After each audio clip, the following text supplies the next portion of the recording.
Eliza, Clark, has now spent so much time around the grounders, lived amongst the grounders. Just how much, has she, maybe she hasn't, although she has obviously taken on some of their physical characteristics and clothing, how much does she feel comfortable with them now versus, her people with the Ark? Well, let me tell you, the clothing is not comfortable. No.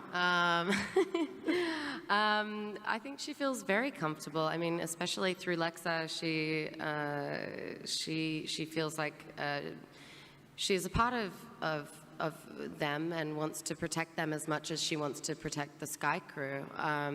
We are a crew now. That's the thing. We're the 13th clan. I mean, the Ice Nation. We'll work on that, but they don't really like that very much. But I think that it's been a crazy transformation in season 3 for Clark.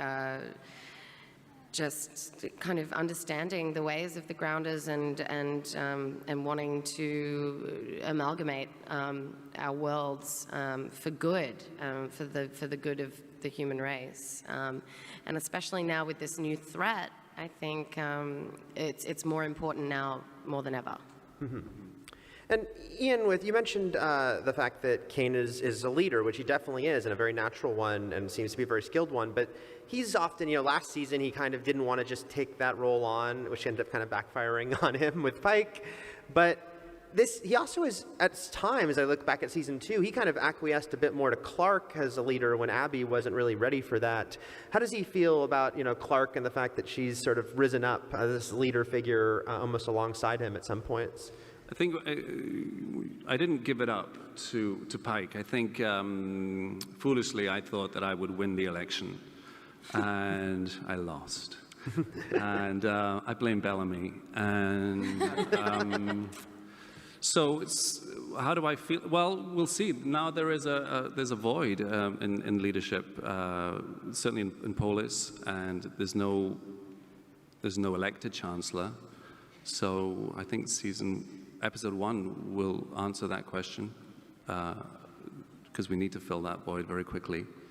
Yeah. Mm-hmm. I think just to chip in on that for a second, Eliza Clark this season sort of owns her power. She's earned it. She's saved the world last year. She's done enough. I pulled a few levers. You've pulled a few levers, for sure. One too many, maybe.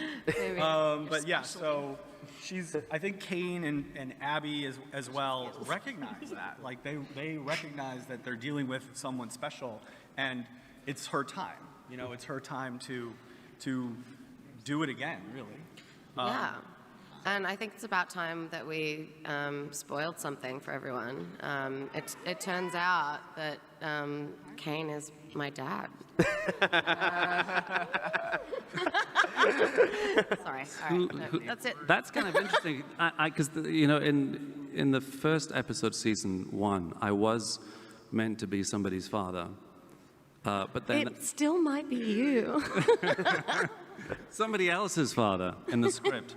I don't know if Jason ever made that public. Did you ever make that? No. I don't know if we ever. Can we tell them? What? Yes, it's not true, but yes, it's true that it was supposed to happen, but it's not the case. He's not her father. I'm no longer. Right. That is that confirmed? Oh. But you can say. Did you say? No, because I was supposed to be Marie's dad. Yeah. And all the way, and I was all the way through, and I said I should be Bob's dad. Bob and Ian call each other son and dad like every day on set. By the way. In season 2, we started messing around, and I said I'm going to play like I'm your dad, and then he went, "Okay, Dad." I went, "Okay, son."